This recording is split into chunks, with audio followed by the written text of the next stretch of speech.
It's not the OP, it's the OP. Get it right, McGuire! Join the team.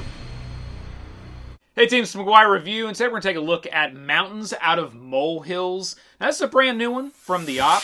It is 9+, 2 to 4 players, and 45 to 60 minutes. So, nice little title. You can get in within an hour. Definitely, this is a family title. I would say this is a great little family game. I think they did a nice job with the aesthetics of the box, the aesthetics and the components of the game. It's definitely got a very unique theme. You're basically controlling a mole in this game, and you're programming that mole to kind of move around underground, and it creates molehills at the top. If you ever had moles in your yard, you'll know how awesome those are. It creates moles at the top of the boards. There's a bottom board and a top board, and those molehills will grow, and you can get points based on if you control those molehills or you topple those molehills, and how well and strategic you program your mole. So, we will get into the box here. Now, one of the things that is cool, and I always give points for, is utilization of all the components, and they do that. The box is actually part of the board, which is pretty neat. There is a bottom board here. Now, it is two-sided. If you just play with 2 players, you're going to use this side here that's got a much smaller area. But if you play with anything more than 2 players, the 3 or 4, you're going to have this whole area. So it's a nice thick piece of cardboard. There's your bottom. There's your top, right? So that's up top on the ground. All right. And then you have these little plastic pillars here that actually stick this way. They stick right down in the box like that.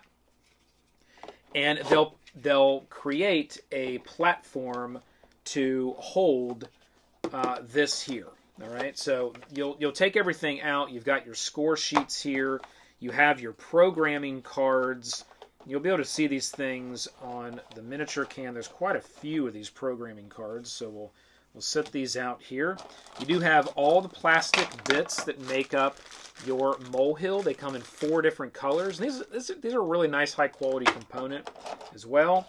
And you do have a die that you will roll that tells you what happens when you hit a rock. There's a little rock component you can put on the board that you can get through a card. And there's also, you've got your standees, other little tokens here you use for turn order. We'll just kind of set those aside. And then you have some awesome little acrylic standees. Now, they could have just done some cardboard pieces and it would have been fine, but I do like the fact that they went with these high artwork acrylic standees, and it gives you a really nice aesthetic as well, the way it looks once you have it all set up, which, you know, I think is important to, you know, go the extra mile to have that little bit of a better look. So I'll show you here what it does, and you can see that you have a board that forms, and then this goes on the very top. So this is kind of fun for kids, you know, to build it and set it up and get ready to play the game. And there you go. And there's now your board to be able to play the game. And then your moles are going to be down here running around underground and doing their thing. So you can see just kind of how cool that looks. Now, from a high-level perspective, what you are essentially going to do is you are going to put a number of these cards, and we'll just kind of use here, it's a nice large stack. You're going to put a number of these cards based on the number of players out in front of you, okay? And then what's going to happen is you're going to go around the table, and you say, here's a rock. This one here, +1 movement forward, +2 movement forward, +3 movement forward. This is +1 movement forward and then turn. This is just +1 movement forward. So there's a number of different actions that you can do. This one's the topple. We'll talk about that here in a second. That lets you turn left or right. This lets you go forward and then do a full U-turn. So there's just it may be all of them. I think that's all the different actions that we've got. Okay, so you're going to set those cards out in front of you, and then you're going to go around in turn order based on little tokens here we looked at, and you're going to select one of these cards, up to a certain number of these in your hand. And essentially what you're doing is you're selecting what you want to do in the next round. It is a programming game, so you may say, you know what, and it may not work out in your favor, so you may just take some things that are just kind of help you pitch hit, just kind of help you do different things no matter what happens. So this is move 2 forward, so I'll take that. And it goes around the table. Well, you may really want that rock here, but someone else may take that. Or you may want the topple and someone else may take that. So you're not always going to get what you want. Then once that kind of drafting part is over, you're going to have a set of cards in your hand. Let's say it's 4. And you're going to put those cards in the order of how you want them to execute on your turn. And then you're going to put them down in front of you, okay? And you'll just play from top to bottom. So you want to make sure that you have them in the right order to play them from top to bottom. Because, and if you mess up, you mess up, right? It's kind of like in programming. You mess it up, you mess it up. There's a defect. Okay, and then you're going to go around the table in turn order, and you're going to flip it up and say, okay, I have 3, move forward. Now, it doesn't matter which way your nose, the front of the model, is facing, because that's the direction you will move. You can't just turn it whatever way you want and move. You would need a card that allows you to turn and then move straight forward. So from the very beginning of the game, when you set up, you will place your mole in one of the 4 corners, and you will choose which direction you want the mole to be facing. And then it will stay that way. So that is important. From a review perspective, somebody bumps the thing and they all kind of, you're going to have to, oh no, you have to remember, hey, I was faced this way. So that is something to understand, that facing does make a difference. And you're going to go around the table. So move forward 3. You'd go 1, 2, 3. And as you did that, whatever your color was, you would put a little molehill on every spot that corresponded to your below movement. You'd put up top. All right? And if you continue to move through there again, you would then make it even higher, and you would continue to stack your pieces and make those molehills higher. So that's how the molehills are going to kind of grow at the top of the board. The first couple rounds, there's just going to be a bunch of single molehills usually, but once you hit that 3rd round and beyond, it's really going to start to stack up, and you're going to get a lot of this stuff up top. You're going to get this real 3-dimensional, colorful look up top that you're going to be working with to get points round to round, because you will score points at the end of each one of the rounds.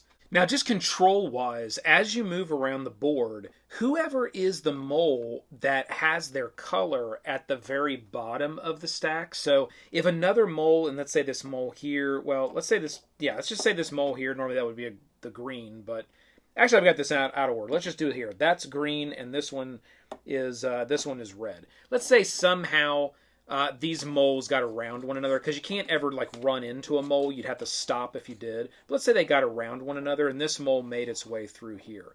What would happen is I would then place my color molehill at the very bottom of that mole stack. And that's important for scoring, because when you score these molehill stacks, it doesn't matter how many of your color is in the stack. That's not what dictates the control of the stack. It's the color at the very bottom. So points can swing very vastly, very quickly from round to round when these stacks started to get higher, and then someone just runs through a certain area and takes control of those stacks by having their color at the very bottom. So it is one way to really kind of swing the points as you go round to round. There's also a mechanic called topple, which means once you have a number of these stacks around, if you go into an area where there's a stack and then you do play your topple card, let's say that was in your program, what that will allow you to do is it will, I don't know, let's just say this was the stack, right? Let's just say this was the stack right here. What topple will do is it will leave where they entered, and then it will start going, right? And it will just go one by one until it can't go any further, okay? And it has to go in a specific line, and you can choose which way that is. It either falls this way, or it falls this way, or it falls this way. All right, and then you just put those out. Now, that topple, again, can swing points, because let's say you control these stacks. Every one of these molehills that are on top of the stack you control, you get a point for when you add up the stack. So it's really trying to make sure that your color is in the bottom, and you have as many of these on here as you possibly can get. And that's what's going to give you the control of that stack by having your color at the bottom and as many points as possible, regardless of the color that's on those stacks of other people. So that's where the points, that's why I'm saying from a review perspective, once you get to those end rounds, there's going to be a lot going on with moles taking control of larger mole stacks and toppling mole stacks, vastly changing the spread of points once you get near end game. So you can be leading the whole game and then just massively lose at the end of the game if someone gets lucky with the proper program and approach and gets their molehills in the right place. So that's really how the game works and kind of the strategy to the game. Now, again, from a review perspective, because this isn't just a promotional channel, this is a review channel, do I think this game is good and would I recommend it for like family game night? Absolutely. Great components, fun gameplay. It's unique, right? I mean, you got to give it that. It's definitely unique. It is a fun game. I would recommend picking it up if this appeals to you. However, from a gameplay perspective, it is a programming game. And this is a programming game that is very locked into that mechanic. And what I mean by that is if you are trying to get specific types of moves when it is the drafting phase to get your cards, you may not get the cards that you really want because it's not available, because it goes around, whoop, now I got a topple, because it goes around the table. That's the first thing that might throw you off. The second thing that might throw you off is when you put your programming cards in order, you absolutely, and most of the time with 3 or 4 players, are not going to end up getting what you want or being able to do what you do. And that comes down to the mechanic of moles can't run through one another. If you do end up moving and someone else went before you and now this thing is in front of you and you want to move, let's say you had a move 2 forward and then you had a turn left and then you had a move 3 forward. Well, if this player is here, you're not going anywhere. Basically, you've just wasted that card and you are stuck there and you cannot move. The other obstacle is the rock. Now, the rock comes by a card in the game, and then you will get this little token that is a rock. It is a little rock token. Woo! All right, the rock is gone. Whew. Nope, found the rock. You will get the rock. You can place the rock anywhere you want when you play that card, and you will roll this die here, and then you will place the die on the rock. And it will tell you if anybody runs into it, they have to stop, they don't get a molehill there, and then they will have to turn a specific direction. And this little die will indicate that. Okay? So when those things happen, your whole programming for that round is basically thrown off. Your whole strategy for that round is basically thrown off. So even if you are like the best strategist when it comes to selecting the right moves based on where people are, and you put them in the right order, it can be utterly foiled if one person around the table does something that gets in your way. And that's where you're going to have to think when you draw these cards. You usually want to think about option A and option B, and you want to try to put your cards in an order that would sort of help with that as well, so you have a little bit more wiggle room versus just saying, this is the exact path that I want to take, and I'm gonna go for it. Only do that if you don't have any other moles anywhere near you. Then you can usually get away with that if you're not the last person in that round to go, because they'd have to travel quite a distance to be able to kind of get in your way. Topple. All right, so it's just something to understand from a competitive gameplay perspective.